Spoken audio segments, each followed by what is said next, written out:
Hello. I tend to view those that engage in combat magic in an unprovoked situation just to hurt somebody, kind of a sneak attack, is being extremely unethical. And magicians that engage in that practice are definitely a lower grade of magician than the world needs. If you're seeking justice for a wrong or a transgression, you have to be prepared for your karma to be counted, especially when you play with Saturn rituals and things like that. And you have to be extremely focused. If you really are being ethical about it and you want the least possible harm to yourself and others.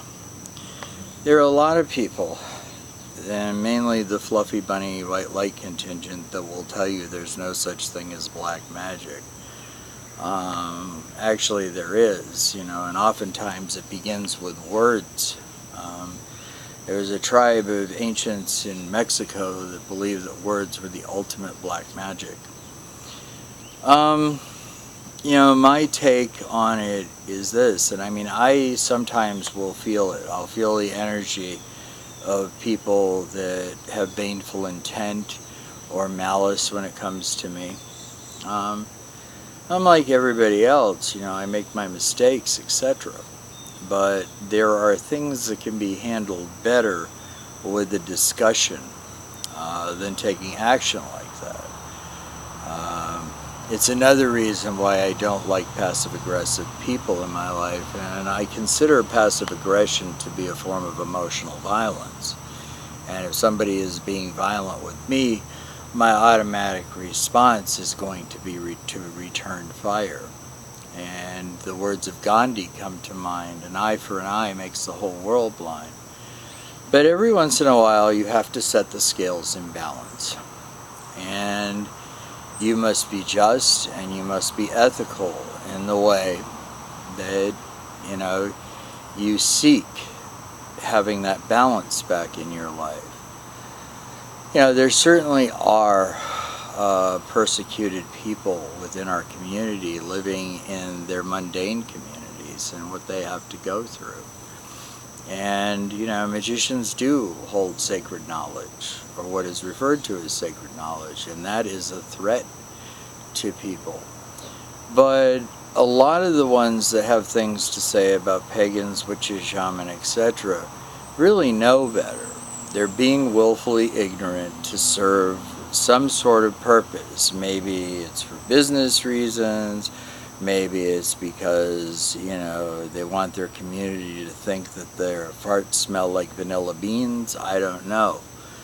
But it is definitely a problem. I have people that come to me and ask me occasionally to do a love spell for them. That's something that I won't do, ever. They are unethical. You can't force your will into love. You have to let love take its course. And love dictates the terms of love. And when it comes to magic, my position on it has been and always will be that you leave that alone. You let nature take its course. Now, granted, if it is something illegal, as with exploiting children, etc., I'm pretty hardcore conservative when it comes to that, and they should be prosecuted to the full extent of the law. But I'm talking about, lonely hearts out there that have somebody in their life that they want to be interested in them that aren't, and they want to use magical means to get their way. That does not fall under the heading of at the least possible harm to myself and others. And I tend to view combat magic in the same way.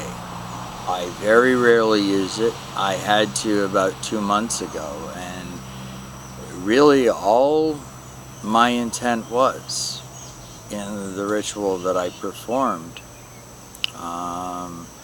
was to get some answers and restore justice in my world.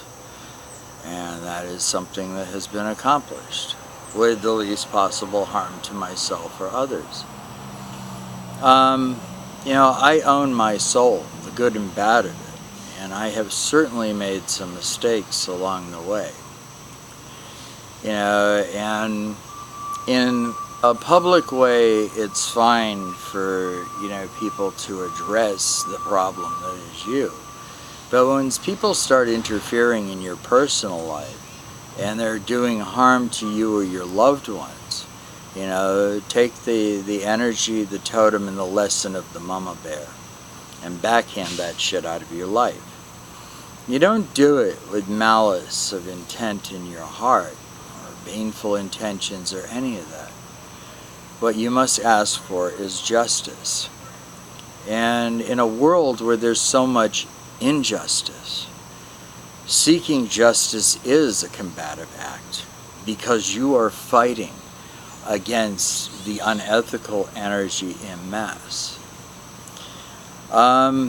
It's very important for people to, kind of purge themselves through writing. I mean, incantations, spells, prayers, chants, all of those things that we use in practice are words.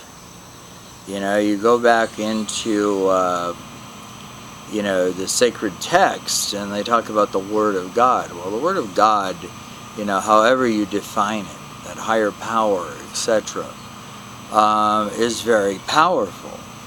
And it's something we all have the capacity and ability to channel.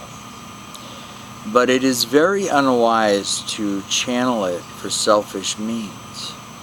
It's supposed to be there for healing.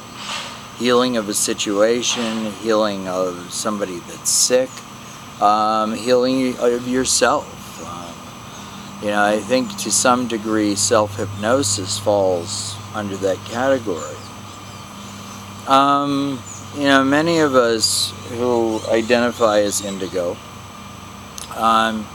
we use, as the shaman of old did, the tools that are available to us, whether it's an egg, a can, a doll. And not all dolls are voodoo dolls, but, having been born and raised in Key West, I certainly understand the nature of them. And the one that I never have a problem in putting together, and I will take the blank doll and I will fill it with sacrifice, good herbs and incense and maybe a grounding stone to keep the magic from going haywire. And you sew it up and you embroider negativity into it. And you do it slowly and methodically as you're thinking about the things in your life that you want to change. Again, at the least possible harm to yourself and others.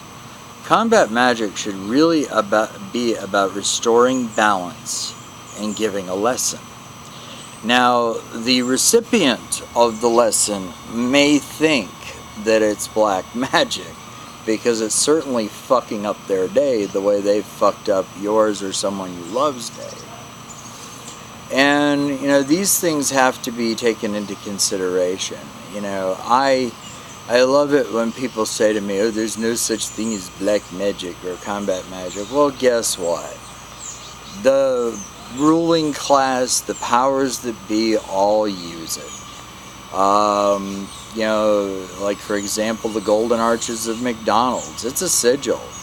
And it certainly draws people in because they identify with the symbology of that. It's a sigil that reads comfort food, denying the fact that it's really bad for you. So, you have to take into consideration a lot of things. A good magician is a thoughtful magician. one that cares about making the world a better place through their actions, their will, their intent, and all of those things. Certainly people can abuse these things, and I wonder why. Because in the process of sending out a lot of negative energy in one direction and beaming it at a certain person, they're leaving themselves open for return fire. And all one has to do is hold up a mirror or ask for justice in the situation, especially if one is being unjustly fucked with. I would not practice a lot of magic when I was still drinking. And I apply that to all intoxicants. Certainly as a shaman, I do see the value and the benefit of psychedelics. However, with that said, when you're dealing with a situation where there is harm in your life that is coming from a certain direction, you need to be focused, you need to be grounded, and you need to be extremely willful in your intent that justice be done. I look around me from time to time and I see a lot of sloppy magic. A dead, tree branch can be a wand. The point is, when you have a wand in your hand, you don't hold it like this. You hold that sucker with intent. Okay? What you're doing is you're channeling this energy through you as you're purging yourself of whatever needs to be purged during the magical act, to realize your intent and see it manifest in something in your life. I have my own hang-ups about selfish magic. I have done circles with people where you don't wish for anything for yourself, you wish something for the other person in the process of your incantations and your magical action. Within shamanism, a lot of times, we're so far in the spirit world trying to bring back the wisdom of the ancestors and the healing power of those that survived us and those that we should offer our gratitude to always, because without them we would not be here. We would not have the collected knowledge that we do. For those that criticize us for our form of ancestor worship, they have no respect for what they came from. It's that simple. And they don't understand in their own actions, they don't understand that respect, there is absolutely nothing ungodly about respecting what you came from that caused you to experience this gift of life. It's all a balancing act. And, I just think that all the way around, it's best that people are always ethical in their practices. Forgiveness does not necessarily mean, it's a get out of jail free card for one who's wronged you, because sometimes that is an act of enabling. You don't always have to tell somebody you've forgiven them. As a matter of fact, sometimes it's the worst thing you do, because the pattern of behavior that they have is it's going to repeat. Your forgiveness is a get out of jail free card for them. But it's important for yourself to engage in the act of forgiveness. Forgive the transgressions. Use the techniques that you have. I'm always telling people that are so wound up with, problems in their life, etc. You don't have to get Catholic about it, but turn this into a practice. You can use the sun, you can use a campfire, you can use a bonfire, you can use a candle. Upper breath, the fire can bring death, but it can also sustain life, and it can sustain magical life. That transmitter-receiver to the gods that the fire is. Moses knew that with the burning bush. You basically are taking the healing warmth of that fire, the maternal womb-like warmth of it.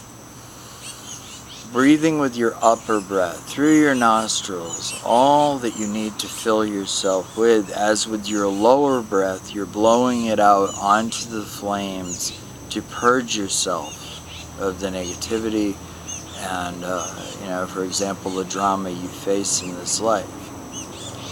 One thing that Shay has taught me in our 5 years is that it is important for one to be gracious. And he is very gracious, even with people that don't deserve it. But nothing will piss somebody off, which is an added benefit, that is giving you grief. When you turn around, are kind to them with a smile. And you can say something very playful, but it gets the point across. You start to lose